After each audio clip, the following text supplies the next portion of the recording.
In the previous video, we took a look at the new Nightwave Series 3, the Glassmaker, and along with that update came the Railjack Revisited. So this basically changed the way that a lot of the systems within Railjack actually work, and in this video we're just going to be looking over the patch notes, reading through what it has to offer.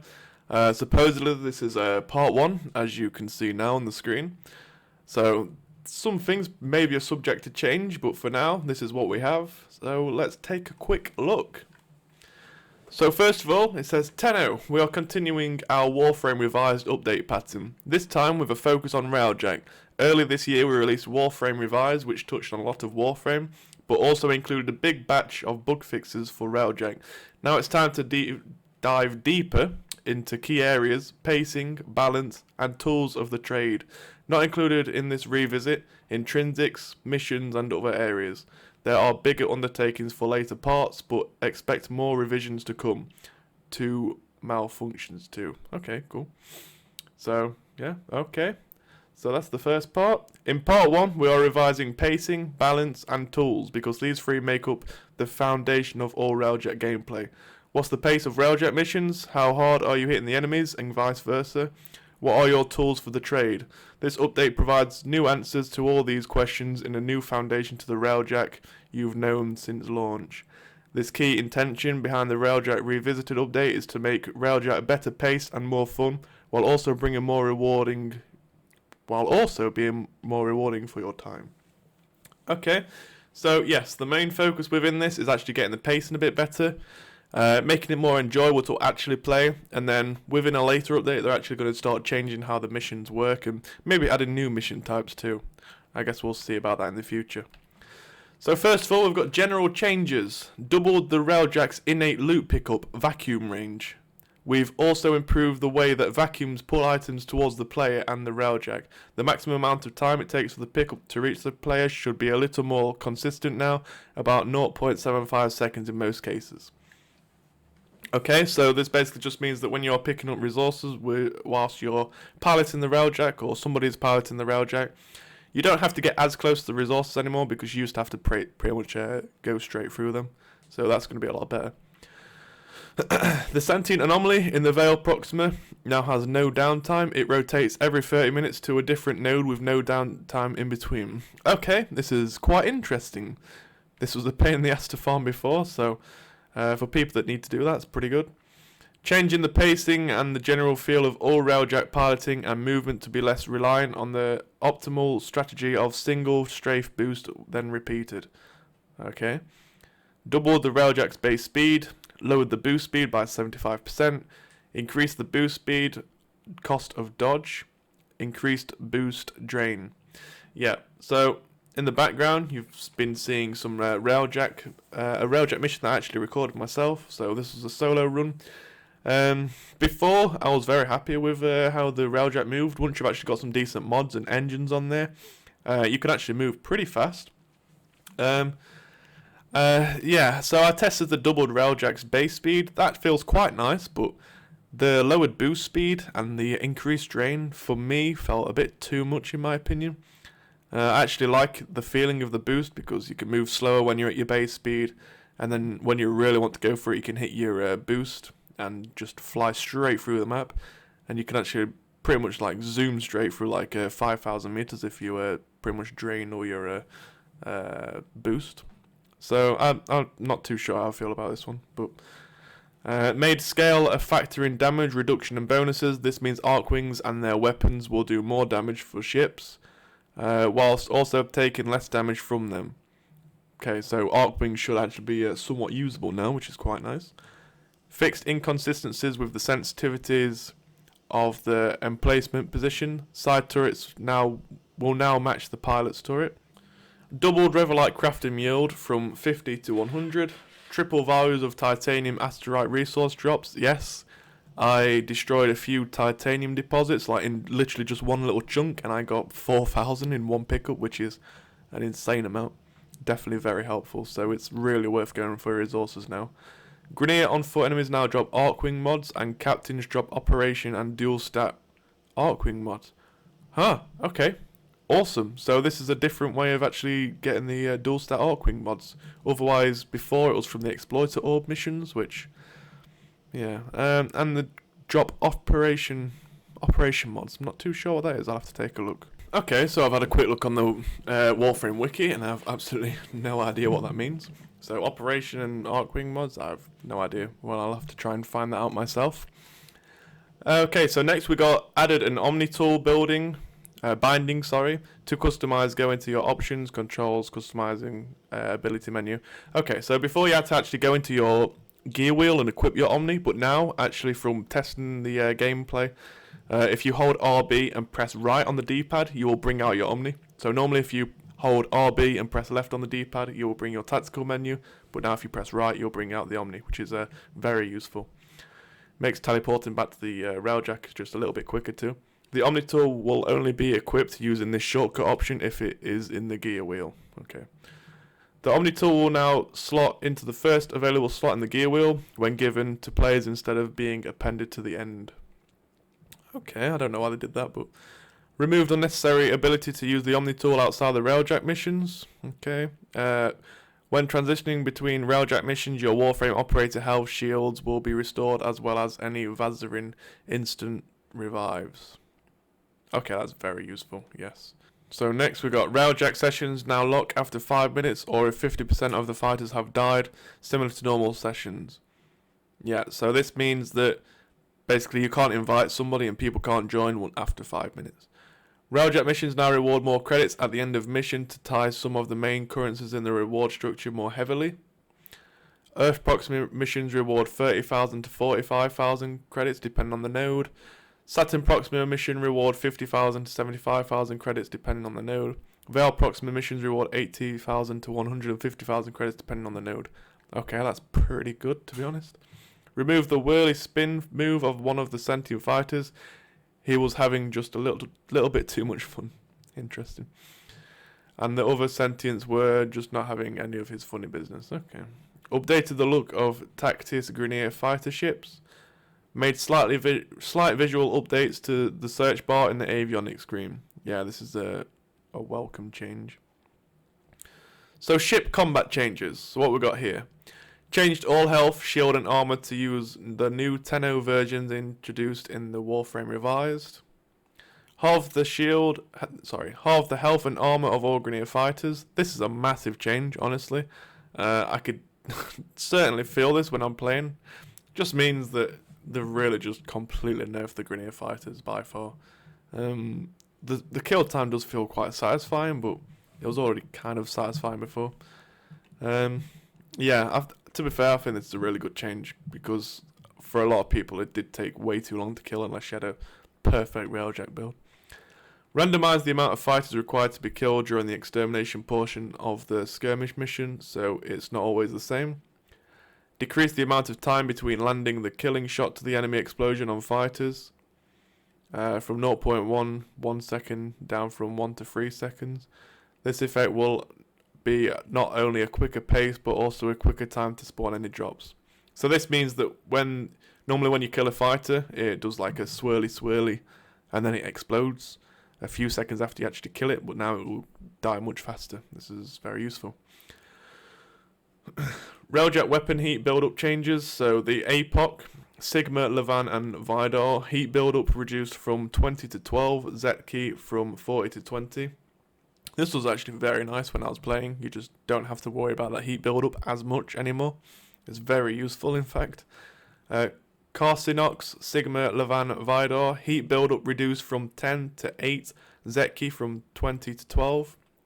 Cryophon, Zetki from 400 to 350, very minor change. Photor, Sigma, Levan and Vidar heat build-up reduced from 10 to 8, Zetki from 20 to 12. This is actually what I'm using within the gameplay in the background. I'm using a Vidar Photor. Railjack weapon changes. Malita multi-missile. Reload speed increased from 5 seconds to 2 seconds. Projectile speed increased from 250 to 400. Pulsar damage increased. Okay, cool.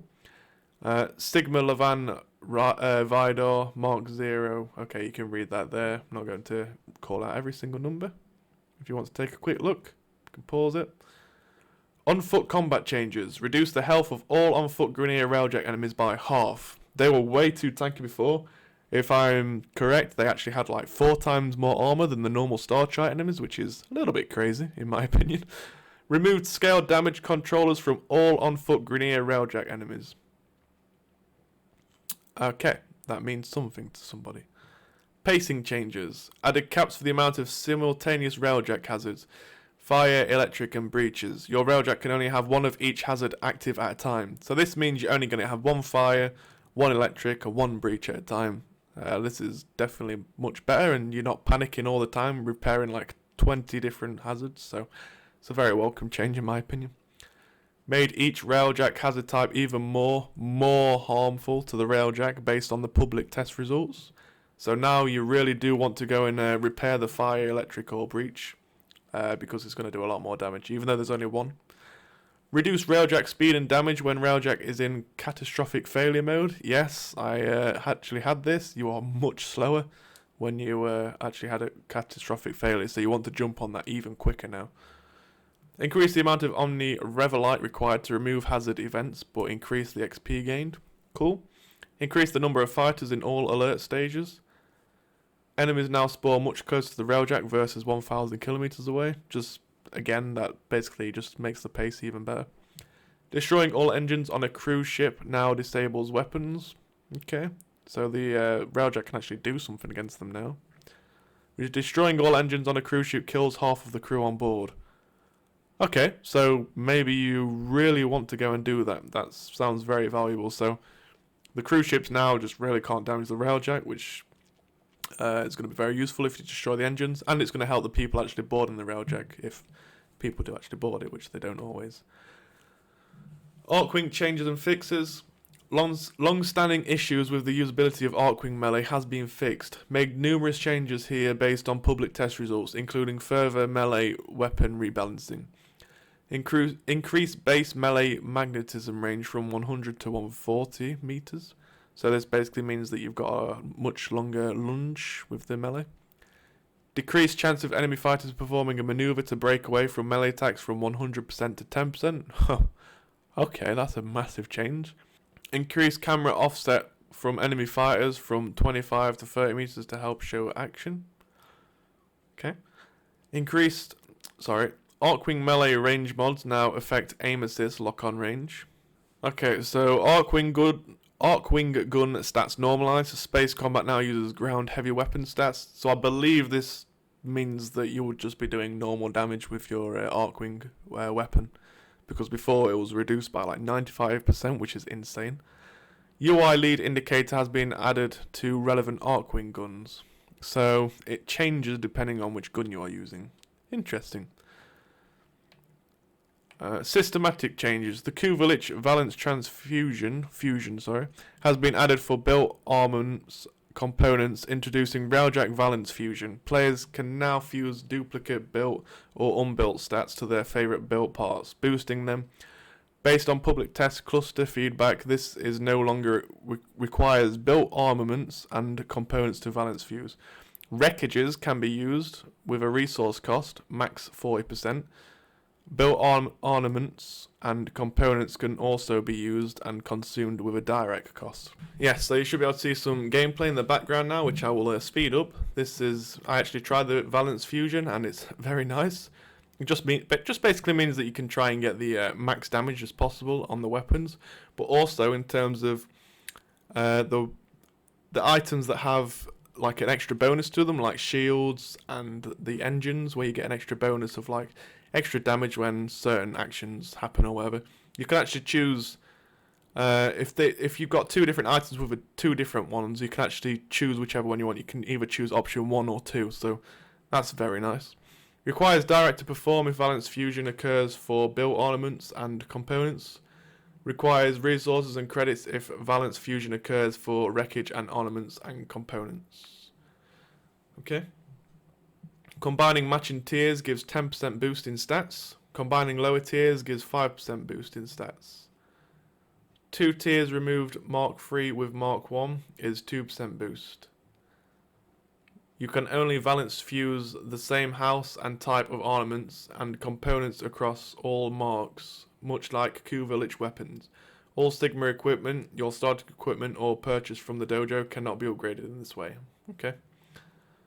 Affinity and intrinsic gains. Doubled affinity to intrinsic point conversion. You will now gain intrinsics 2 times faster. I'm not sure if that means you can actually gain the 2 times intrinsics from the actual mission, or you will just gain it faster through the actual mission.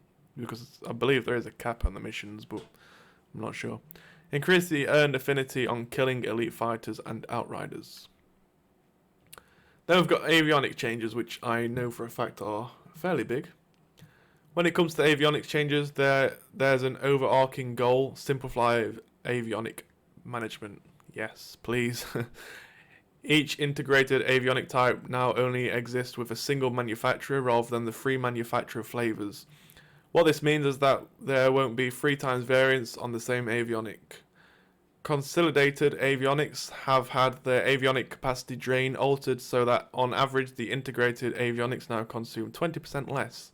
This ensures players can more comfortably fit the builds that they want in their new consolidated system based on the feedback of the public test cluster. Okay.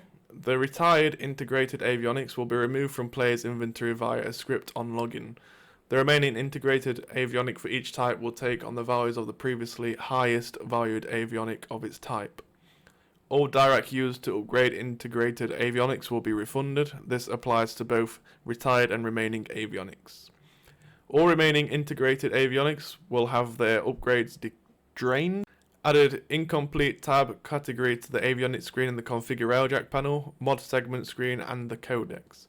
Yeah, so this, I saw this in the mod menu. So if you actually go to your mods in your orbiter now, the ones that you have not fully ranked up ever, if you do not have, let's say, a fully ranked up Serration mod, you've got it to like rank 9, this will always show within your mod screen on the unfinished, incomplete screen.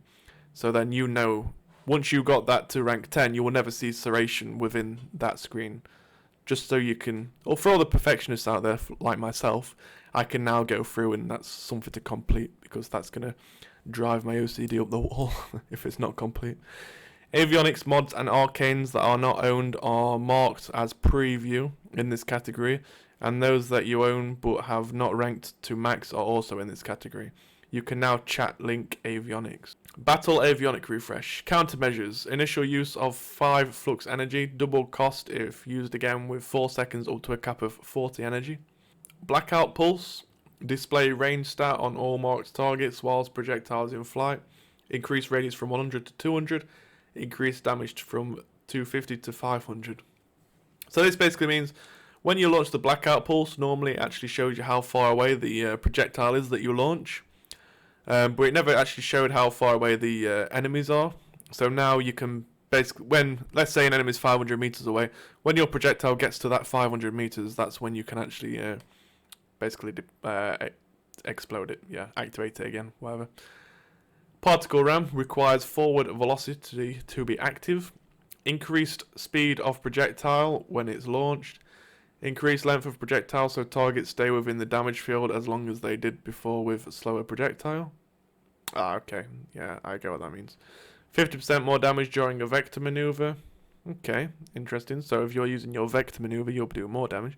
100% more damage when launching the particle ram. Okay. And it now accepts energy color. Yes.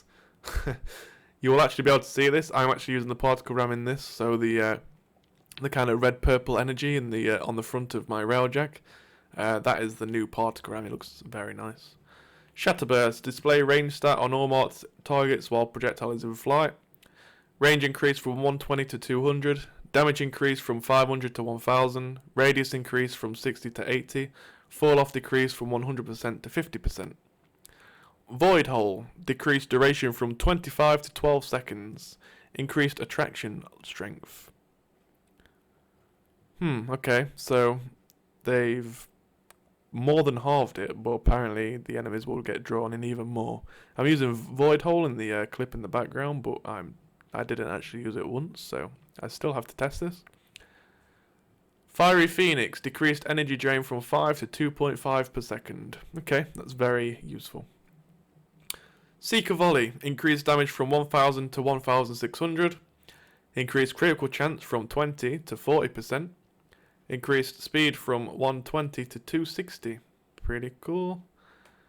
Tactical avionic changes. Fire suppression. Change the fire suppression tactical avionic to always fix only one hazard, and upgrading the rank reduce the cooldown.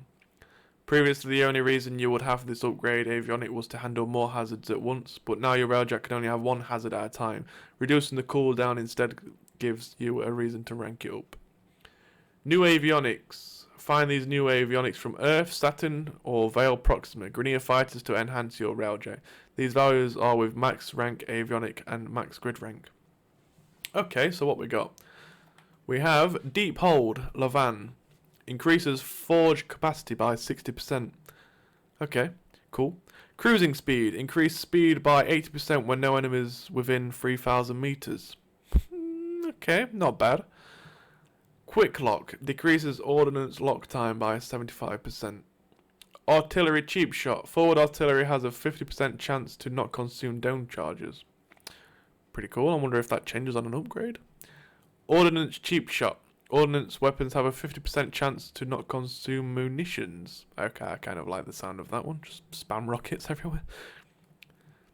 Turret Velocity. Increases turret range by 25%. Increased turret projectile speed by 55%. This just makes it a lot easier to hit an enemy. That's pretty nice, actually. Actually would be very useful on the Cryophon, too. Arcwing Melee stat refresh. Mastery rank 0 to 3. The Veritux, damage increase from 300 to 470. The Honorix, mastery rank increase from 0 to 1. Damage increase from 290 to 412. Akusa, mastery rank from increase from 0 to 3. Damage increase from 350 to 436. Status chance increase from 10% to 15%. Between mastery ranks 4 and 6, the Kazaz, mastery rank increase from 0 to 4, damage increase from 325 to 392, status chance increase from 15% to 20%, critical chance increase from 10% to 15%. Okay, pretty big change to that one. The Rathbone, mastery rank has been increased from 0 to 6, damage has been increased from 280 to 450, status chance has been increased from 7.5 to 12, critical chance has been increased from 15% to 20%. Master ranks 7 to 9. The Nux, master rank increased from 0 to 7.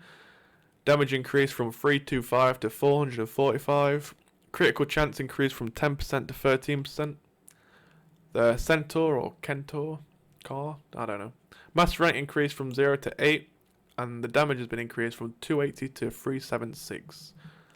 Prisma Veritux, mastery rank increased from 0 to 8, damage increased from 300 to 394, critical chance increased from 15% to 30%. Arc gun changes. The Grappler, proximity fuse has been added to the Grappler rounds in space so they explode when they are near a target. Okay, this is very useful because before you actually had to hit the target, otherwise it would just go straight past and just explode somewhere else. But now if the rounds actually get close, they'll explode close to the target. This seems very useful, but only in space. The Phaedra accuracy increased. Good, because it was shocking. Imperator Vandal accuracy increased. Okay. Dual Decurions, recoil reduced for dual Decurions in space. Increased accuracy, decreased zoom FOV. The Larkspur reduced the collision size of Larkspur's ult fire projectile, so now it will not touch everything. Velocitus, increased size of Velocitus projectile in space. Cool. Quick shot damage increased from 200 magnetic to 150 impact, 150 puncture, 150 slash, and 150 magnetic. Very nice change. Quick shot critical chance is increased from 25% to 30%. Charge shot damage increased from 1,200 magnetic to 400 impact, 400 puncture, 400 slash, and 400 magnetic. So now it doesn't just do magnetic, it actually does more damage and does the base damage too. So impact, puncher, and slash. Charge shot critical chance increased from 30 to 60%. Quite a big change. Critical shot, charge shot critical damage increased from 3% to 3.6%. This weapon's sounding kind of nice. The Corvus. Minimum fall off damage increased from 175 to 440. Wow, that's a big range change.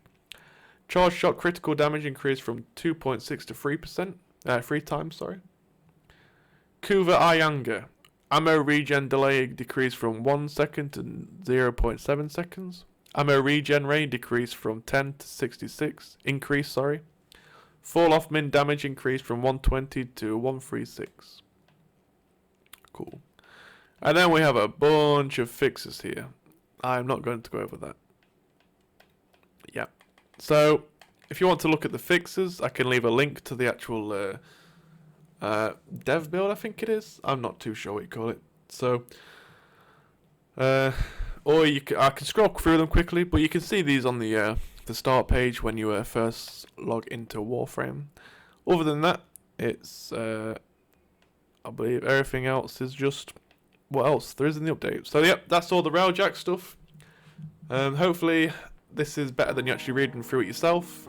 Can kind of give you my insight to a few things, and hopefully the background clip can, you can actually see that it is a bit different. I'm not too sure if you'll be able to see it just by watching, but if you actually go into the game, you'll definitely feel how different it is. In my opinion, it's definitely a welcome change. The pace is definitely a lot better. It's a lot easier to actually kill the enemies. I'm not too sure about the whole speed and the boosting change. How the base speed is actually a lot faster now, but the boost, I feel like the boost is somewhat useless. And the new mods that you can pick up, they sound quite interesting, but I have to try and get them. Of course, for all the newer players, the intrinsic gain 2 times faster, that's definitely a very welcome change, because it took me a long ass time to get all them to rank 10. So that's definitely very good.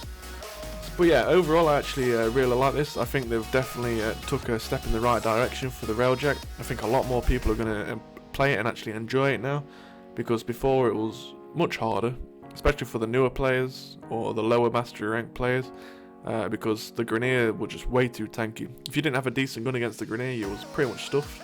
You needed an armor strip weapon because their armor was just absolutely insane. So yeah, in my opinion, very good. And I can't wait for part 2, so they actually will change the structure of the missions, maybe add some new objectives and whatnot. That'll be pretty cool, Okay, so thank you for watching the video. Not too sure what we're going to be doing in the next video. I think it will be the next part of the Nightwave, so finishing the investigation scene, finishing the first one, because I do have the resonance to actually do that now, so we'll be taking a look at that. Also soon, I'm going to be doing a Modern Warfare 2 remastered playthrough of the campaign, so we're going to be doing an episode of that for each mission, which will be awesome. Cannot believe that is being remastered, one of my favourite games of all time. So yes, if you liked the video, if you enjoyed my little insight into the changes, then please feel free to leave a like on the video. If you dislike the video for any reason, then by all means dislike the video. If you can tell me why you dislike it, so I can use that feedback to improve, that'll be much appreciated. If you're looking forward to any future videos, please subscribe, and I'll catch you in the next video, guys. Thank you. I'll catch you later.